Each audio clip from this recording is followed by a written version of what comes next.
여러분 안녕하십니까? 나우경제브리핑의 김종상입니다. 우리 증시가 나흘 연속 약세장을 걷고 있습니다. 코스피가 0.04% 내리면서 출발했고요. 반면에 코스닥 쪽은 0.8% 오르면서 출발했습니다. 오늘 증권업종이 상당히 강세를 보여주고 있습니다. 나머지 업종에서는 뚜렷한 상승세가 나오지 않고 있는 상황인데요. 장중에 상승을 시도하기도 했습니다. 하지만 후반부에 약세장으로 다시 전환되는 모습을 보여줬습니다. 코스닥 시장은 여전히 강세 현상을 이어나가고 있습니다. 중소형주가 계속해서 주목을 받고 있습니다. 먼저 동시호가 상황부터 한번 살펴보고요. 자세한 이야기 나눠보도록 하겠습니다. 네, 먼저 코스피 시장입니다. 삼성전자가 0.2% 정도 내리고 있습니다. 포스코가 0.8% 하락하고 있고요. KB금융과 신한지주 나란히 1.1%와 1.4% 하락하고 있습니다. 현대모비스가 1.2% 상승하고 있고요. LG디스플레이가 2.4%, 하이닉스가 1.6% 오르고 있습니다. LG화학, SK텔레콤 1.5%와 1.4% 하락하고 있고요. 현대중공업 0.6%, LG가 0.5% 내리고 있습니다. 우리금융이 2%대의 낙폭을 보여주고 있습니다. 롯데쇼핑과 신세계 나란히 하락하고 있고요. SK에너지 상승하고 있습니다. 1% 정도 오르고 있습니다. 삼성화재가 1.2%, 외환은행이 3.2%, 기아차가 2.5% 오르고 있습니다. 삼성물산 1.1% 하락하고 있고요. 기업은행이 1.7% 내리고 있습니다. 삼성전기, 현대건설 모두 약세를 보이고 있습니다. 현대제철이 0.3% 소폭 내리고 있고요. 하나금융지주가 1.1% 내리면서 금융주들이 전반적으로 부진한 모습을 확인할 수 있습니다. 두산중공업이 1.5% 내리고 있고요. 삼성SDI가 1.8%, S51이 0.9% 하락하고 있습니다. 삼성중공업 0.8% 상승하고 있고요. 아모레퍼시픽은 1.6% 오르고 있습니다. LG생활건강이 3.2% 급등하고 있고요. 반면에 삼성엔지니어링은 2.3% 내리고 있습니다. 네, 삼성테크윈이 0.6% 오르고 있습니다. 그리고 아래쪽에는 대우증권 0.4% 소폭 오르고 있고요. SK와 대우건설 나란히 하락세를 걷고 있습니다. 대한항공 역시 0.9%대의 조정을 받고 있고요. 고려아연은 3.4% 급락하고 있습니다. 한국가스공사, 한국타이어 모두 0.2% 오르고 있고요. KCC는 보합권입니다. 한화가 1.5% 상승하고 있습니다. LS가 3.6%, 대우조선해양이 오늘 낙폭이 좀 크네요. 3.7% 하락하고 있습니다. GS가 2%대 낙폭 상승세를 보여주고 있고요. 반면에 지금 대림산업이 2.4% 하락하고 있습니다. 미래에셋증권이 4%대 상승세를 보이면서 증권주가 오늘 상당히 강한 모습을 보여주고 있습니다. 제일모직 그리고 현대증권, 현대백화점 모두 좋은 흐름을 보여주고 있습니다. 이어서 코스닥 시장도 한번 살펴보도록 하겠습니다.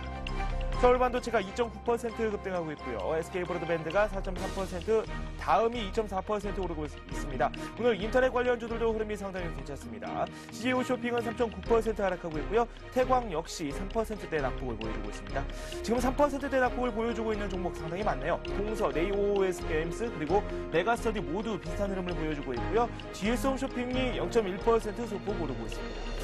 SK컴스 가격 제한폭까지 오르고 있습니다. 오늘 모바일 관련된 컨텐츠 플랫폼 관련된 종목들이 상당히 많이 오르고 있습니다. 네오세미테크는 3.5% 급락하고 있고요. 주성엔지니어링은 2.6% 오르고 있습니다.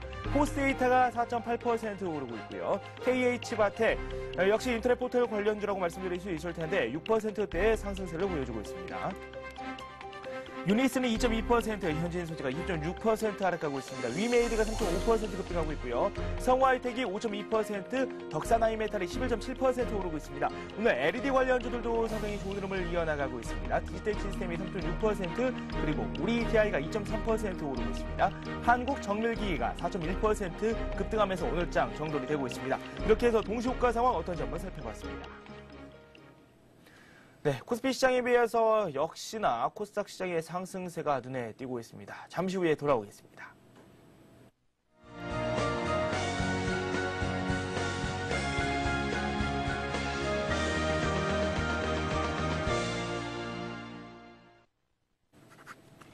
네, 오늘의 마감 시황 한번 알아보도록 하겠습니다. 최은정 아나운서가 스튜디오에 나와 있습니다. 안녕하십니까? 네, 안녕하세요. 네, 코스피가 다시 상승으로 전환되는가 싶었는데 후반부 들어서 프로그램 쪽에서 매물이 꽤 나왔거든요. 네. 어떻습니까? 네, 오늘 코스피 지수는 보합권에서 등락을 거듭했습니다. 외국인과 기관의 동반 매도 속에 장 초반 1640선을 내주기도 했는데요. 프로그램 매도세가 점차 둔화되는 모습을 보이면서 오름폭을 조금 늘렸고요. 오전 중 상승 반전했습니다. 이후에는 등락을 거듭했는데요. 외국인들이 이 거래일 연속 매도 우위를 기록한 것도 지수에는 부담으로 작용했습니다. 있습니다. 장 후반 들어서는 프로그램 쪽에서도 매도 물량이 점차 조금씩 늘어나는 모습을 보였습니다. 오늘 코스피 지수는 전 거래일보다 2포인트 하락한 1644선에서 장을 마칠 것으로 예상됩니다.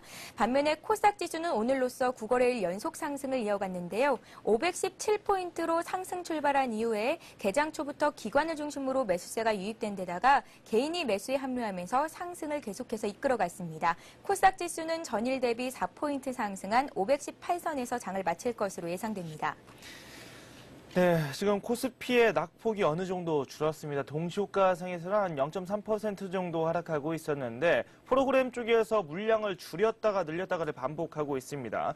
매도 물량이 어느 정도 줄었네요. 오늘 수급 상황부터 한번 살펴보도록 하겠습니다. 어떻습니까? 네, 오늘 코스피 시장에서는 개인만이 순매수를 보이면서 지수를 상승으로 이끌려고 노력했습니다만 외국인과 기관의 매도세가 점차 증가하면서 지수는 오늘 약보합권에서 장을 마쳤습니다. 개인들이 210억 원 순매수한 반면에 외국인과 기관이 팔았는데요. 외국인들이 56억 원, 기관이 46억 원 차익 실현 매물을 내놨습니다. 네, 이어서 코스닥 시장도 한번 살펴보도록 하겠습니다. 코스피 시장에서는 동반 매도가 나오기도 했거든요. 코스닥 시장 어떻습니까? 네, 코스닥 쪽에서는 개인과 기관의 매수세가 유입되면서 지수 상승을 이끌었습니다. 개인들이 36억 원 순매수했고요. 기관이 180억 원 매수 우위를 기록했습니다. 반면에 외국인들은 37억 원 순매도했습니다. 네, 업종 흐름 한번 살펴보도록 하겠습니다. 제가 조금 전에도 잠깐 말씀을 드렸었는데 증권업종의 상승세가 오늘 상당히 눈에 띄었습니다. 이 밖에 보험업종, 은행업종도 상당히 좋은 흐름을 보여주기도 했거든요. 어떤 종목들이 좋은 흐름을 이어나갔습니까? 네, 오늘은 비교적 소형주의 강세가 두드러졌습니다. 역시 기관의 매수세가 유입되면서 증권업종이 가장 강한 흐름을 보여줬는데요. 보험업종과 은행업종도 강보합권에서 장을 마쳤고요. 전기, 전자업종과 운수, 장비업종 등 수출 관련주들의 상승세도 두드러졌습니다. 하지만 비금속 광물과 기계업종, 의약품업종은 1%로 조정을 받았고요. 철강, 금속업종도 오늘 약세로 장을 마쳤습니다. 오늘 특징을 보인 종목들 살펴보겠습니다. 아이폰 출시에 따른 스마트폰 활성화와 모바일 산업 성장 기대감으로 음원 관련주, 모바일 게임주, 인터넷 포털 관련주 등 모바일 관련주들이 급등하는 모습을 보였습니다. SK컴즈는 이거래일 연속 강세를 이어가면서 7개월 만에 주가가 12,000원을 돌파했는데요. SK컴즈의 이 같은 강세는 포털 사이트인 네이트의 검색 점유율 상승에 따른 기대감이 지속된 결과로 풀이됩니다. 음원 관련주는 지난 18일 삼성전자와 SK텔레콤이 공동으로 애플리케이션 스토어를 오픈한다는 소식이 전해지면서 이거래일째 급등세를 보였는데요. 로엔이 가격 제한폭까지 올랐고요. KT뮤직 역시 3% 상승하면서 오늘 3,000원 선에서 장을 마쳤습니다. 최근 증권가에서는 내년 LED TV 판매량이 올해 10배 수준에 이를 것이라는 전망이 나오고 있는데요. 오늘 LED 관련주의 상승세도 돋보였습니다. 프로텍이 가격 제한폭까지 올랐고요. 루미마이크로가 6% 급등했고 대진 DMP도 4% 오른 9,870원에 오늘 장을 마쳤습니다. 네, 오늘 인터넷 관련주 플랫폼 개발이라든지 컨텐츠를 개발하는 그런 기업들이 최근 들어서 강세를 이어나가고 있습니다. 오늘 화면 상에서도 지금 가격 제한폭까지 오른 종목들이 상당수 나오고 있거든요. 네. 이 외에도 더 있죠? 네, 오늘 가격 제한폭까지 오른 종목들 보겠습니다. 스마트폰 열풍에 급부상하고 있는 터치 패널 업체 멜파스가 상장 이튿날에도 강세를 보이면서 가격 제한폭까지 올랐습니다. 대봉 LS는 정부 지원 사업으로 고혈압 치료제 제조 관련 프로젝트가 선정됐다는 소식에 상한가를 기록했고요. CN 우방랜드가 매각 기대감에 오늘 상한가까지 상승했습니다. 네, 이어서 해외 증시도 한번 살펴보도록 하겠습니다. 중국 증시 그리고 또 일본 증시가 조금씩 엇갈리는 모습을 보여주기도 하고 있습니다. 전반적으로 혼조세 같거든요. 어떻습니까? 네, 오늘 주요 아시아 증시는 혼조세를 보이고 있습니다. 일본 니케이 지수가 계속해서 오늘은 오르는 모습을 보여주고 있는데요. 현재 일본 니케이 지수는 0.4% 상승한 1183선에서 오후장을 마감할 것으로 예상됩니다. 일본 니케이 지수는 3거래일 만에 반등을 시도했는데요. 니혼게이자이 신문은 엔화 약세 흐름과 지난 주말 미국 증시 상승을 호재로 기술주의 매수세가 유입됐고요. 국제유가가 상승으로 마치면서 관련주들의 상승세도 돋보였다고 전했습니다. 지난달 무역수지 흑자가 시장 전망치를 소폭 웃돈 것도 투자 심리를 개선시켰습니다. 그 밖에 주요 아시아 증시 흐름 보겠습니다. 중국 상위종합지수가 보합권에서 등락을 거듭하고 있습니다. 현재는 소폭 하락하고 있는 모습인데요. 신주 발행이 기존 투자자들의 주식 가치를 떨어뜨린다는 지적이 나오면서 부동산 관련주가 지속적으로 하락세를 보이고 있습니다. 웨스트차이나증권은 신주 발행이 계속해서 이어진다면 주가가 낮은 수준에서 벗어나지 못할 것이라면서 현 수준의 주가가 연말까지 이어질 가능성이 크다고 내다봤는데요. 현재 중국 상위종합지수는 0.05% 하락한 3,112선에서 거래가 되고 있습니다. 반면에 대만의 각권지수는 기술주를 중심으로 오르고 있습니다. 0.4% 오르고 있고요. 베트남 지수가 3%대로 급등하고 있습니다. 네, 환율 시장 한번 점검해 보도록 하겠습니다. 오늘 원달러 환율 3원 80전 오른 1,180원에 출발했습니다. 지난주부터 달러 강세 현상이 자리 잡아가나 싶었는데 지난 금요일에 조금 떨어졌거든요. 그런데 다시 또 이런 게 추세로 잡아가고 있거든요. 어떻습니까? 네, 글로벌 달러화가 강세를 보인 데다가 또 월말 결제 수요가 늘어나면서 오늘 환율은 상승하는 모습을 보였는데요. 차트 보면서 설명드리겠습니다. 오늘 서울 외환시장에서 원달러 환율은 전 거래일보다 3원 80전 상승한 1,180원에 출발했습니다. 달러화 강세와 결제 수요 증가가 환율을 이끌었는데요. 이후 코스피 지수가 반등하면서 환율은 상승폭을 줄였고 장중 저점인 1,177원 선으로 물러서기도 했습니다. 하지만 월말 결제 수요로 다시 매수세가 유입되면서 1,180원대 진입을 시도했고요. 이후에는 1,183원 선까지 올랐습니다. 한 시장의 참가자는 달러 강세가 지속되면서 환율이 상승 압박을 받았다면서 대체적으로 거래가 한산하고 역의 움직임도 뚜렷하지 않았다고 분석했습니다. 네, 그렇군요. 우리 오늘 원달러 환율 지금 정확히 집계가 안 되고 있는데 한 0.6% 정도 오르면서 마감되는 것으로 확인이 되고 있습니다. 7원 50전 정도 올라서 1,183원 선에서 마감되는 것으로 확인이 되고 있습니다. 이어서 다른 마감 지수 어떻게 끝났는지 한번 살펴보도록 하겠습니다. 코스피가 또 하락했습니다. 0.1% 내렸고요. 1,644포인트를 기록했습니다. 코스닥은 오늘 역시 상승 행진을 펼쳐나가고 있습니다. 어느덧 518포인트까지 올라선 상황입니다. 520고지가 얼마 머지 않았습니다. 이어서 자세한 오늘장 소식 한번 알아보도록 하겠습니다. 현대증권 홍승현 연구원 전화 연결돼 있습니다. 안녕하십니까? 네, 안녕하십니까? 네, 오늘 코스피가 하락했습니다. 코스닥 같은 경우는 지난주에 이어서 상승세를 꾸준히 이어나가는 모습을 보여주고 있거든요. 어떻습니까? 네, 코스피 지수는 하락한 반면 코스닥 지수는 또다시 상승세를 이어갔습니다. 지난주와 뉴욕 증시는 오라클과 리서치모션 등 주요 IT 기업들은 실적 호조세로 상승세를 보였지만 펩시, 필립 모리스 등 소비재는 하락하며 상승을 제한하는 가운데 다우지수는 소폭 상승했고 나스닥 지수는 1%대 상승을 보였습니다. 코스피 지수는 약세권에서 출발한 뒤 상승 반전을 시도하며 장중 내내 보합권에서 상승과 하락을 오가는 지루한 흐름을 이어갔습니다. 결국 시장을 이끌 만한 특별한 재료가 없는 가운데 오늘 코스피 지수는 지난 주말보다 2.81포인트 하락한 1,644.23을 기록했습니다.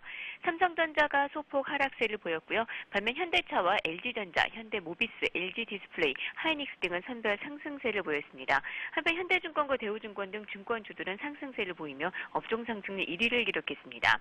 한편 코스닥 지수는 시작도 상승세로 출발했고 장중 꾸준히 오름폭을 유지하며 9일째 상승세를 이어가 520선에 근접하는 모습이었습니다. 외국인과 기관의 매도는 지속됐지만 개인의 매수가 맞서며 오늘 코스닥 지수는 지난 주말보다 4.31포인트 오른 518.09를 기록했습니다. 서울반도체는 3%대 상승하며 눈길을 끌었고 SK브로드밴드와 다음 등이 상승세를 보인 반면 CJ 오쇼핑과 코미팜, 평산 등은 하락하며 시가총액 상위 종목들의 등락이 엇갈렸습니다. 네, 오늘 말씀대로 외국인과 기관이 매도에 나섰지만 지금 동시호가상의 매도 물량을 어느 정도 줄여나가는 모습을 보여주기도 했거든요. 구체적인 수급 상황 어떤지 한번 설명 좀 부탁드려도 될까요? 네, 개인은 장 시작부터 매수에 나서며 시장을 지지해주는 모습이었습니다. 결국 208억 원 순매수를 기록을 했는데요. 외국인은 매수로 시작했지만 장중 소폭 순매도로 돌아서며 지금 이 시각 78억 원의 순매도를 기록하고 있습니다. 기관도 투신의 매도세로 지속되는 가운데 지수 반등을 힘겹게 하는 모습이었지만 투신이 장 막판 매수세로 돌아서면서 전체적인 매도 규모도 크게 줄어든 모습이었습니다. 한편 기관은 선물 시장에서도 1,000개 넘게 사들이는 모습이었지만 지수를 이끌기에는 힘이 부족해 보였습니다. 네, 미국 증시 이야기를 조금 하도록 하겠습니다. 나흘 만에 반등에 성공했습니다. 어떻게 해석할 수 있을까요? 네, 이번 주 미국 증시는 경기지표 개선과 기업들의 실적 향상 기대감을 바탕으로 한 전고점 돌파 시도가 나타날 가능성이 커 보입니다. 이번 주 발표 예정인 고용과 주택시장 관련 지표가 호전될 것으로 예상되고 내구재 수주 역시 호조를 나타낼 가능성이 높아 심리 개선 및 주가 상승의 모멘텀을 제공할 수 있을 것으로 전망됩니다. 이번 주에 주목을 끌만한 대표 기업들의 실적 발표는 부족하지만 최근의 기업 실적을 고려할 때 계속해서 IT 대형주들을 중심으로 한 강세가 전망되고 있고요. 그전까지 풍부한 유동성이 상승 모멘텀의 핵심이었다면 최근에는 실적이 증시 핵심 동인으로 부상하고 있어 이로 인한 주가 차별화가 가속화될 것으로 보입니다. 네, 고용지표가 개선될 것이다라는 말씀을 해주셨는데 이걸 또 어떻게 해석하는가가 상당히 중요할 것 같습니다. 출구 전략 시기가 얼마나 앞당겨질지 그 부분도 한번 주목해야 될 것으로 보입니다. 이어서 우리 시장 전망 한번 해보도록 하겠습니다. 내일 코스피 상승할 수 있을까요? 네, 코스피 지수가 1640선 주변에서 등락을 보이며 지루한 흐름을 이어가고 있습니다. 외국인 이외에 뚜렷한 매수 주체가 없다는 점이 불안 요인이기는 합니다. 하지만 연말 랠리에 대한 기대가 개인의 저가 매수세를 유인하고 있고 프로그램 잔고가 전저점 수준에 있다는 점은 지수의 낙폭을 제한하는 요인이 될 것으로 보입니다. 펀더멘털 측면에서는 달러화 강세가 이전 상승 사이클의 주도주인 IT 업종의 하반 경직성을 확보해주고 있다는 점에서 유가 하락에 따른 기업 실적 우려가 증폭되지 않는다는 점에서 국내 증시는 큰 악재로 작용하지 않는 모습입니다. 큰 흐름에서 여전히 글로벌 증시를 주도하는 미국 증시 향방에 주목할 필요가 있어 보이며 지나치게 공격적인 시장 대응은 자제할 필요가 있어 보입니다. 지난주 이후 코스닥과 소형주의 강세 현상이 이미 상당히 진행되었다는 점에서 향후에는 실적과 수급이 뒷받침되는 종목으로의 선별적인 접근이 바람직할 것으로 보이고요. 반도체와 디스플레이 업종, 장비 부품주의 랠리는 좀 더 이어질 수 있을 것으로 보입니다. 네, 돈 말씀 고맙습니다. 네, 고맙습니다. 지금까지 현대증권 홍승현 연구원과 함께했습니다.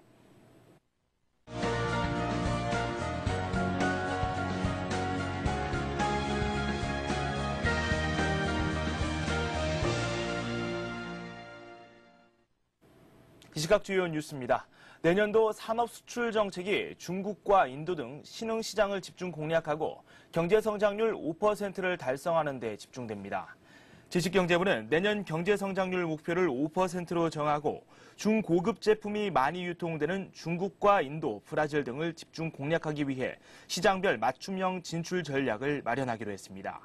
특히 우리 경제의 주력인 반도체와 자동차, 휴대전화 등이 주도권을 유지할 수 있도록 4세대 이동통신, 전기, 하이브리드 차 등 각 분야의 신제품, 기술 개발을 집중 지원할 계획입니다. 또한 연구기관 지원에 중간 탈락을 확대하는 등 경쟁 환경을 조성해 세계 최고 수준의 정부 출연 연구기관을 육성하기 위한 방안도 강구할 방침입니다. 이와 함께 2020년까지 온실가스 배출 전망치 대비 30%를 감축하기 위해 부문별, 업종별 감축량과 일정 등을 구체적으로 수립하기로 했습니다. 내년부터 창업에 필요한 주요 절차와 서류를 집에서 온라인으로 처리할 수 있게 됩니다. 중소기업청은 대법원, 국세청 등 7개의 기관의 전산망을 연결하고 대부분의 창업 절차를 온라인으로 처리할 수 있도록 하는 재택 창업 시스템을 구축해 창업 환경을 개선하기로 했습니다.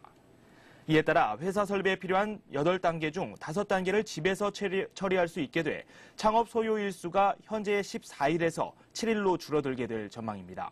또한 재무 구조가 나쁜 중소기업도 기술성과 사업성만 좋으면 정부 지원을 받을 수 있게 되고 연구개발 과제를 선정할 때도 사업화 가능성이 큰 과제가 우대받게 됩니다.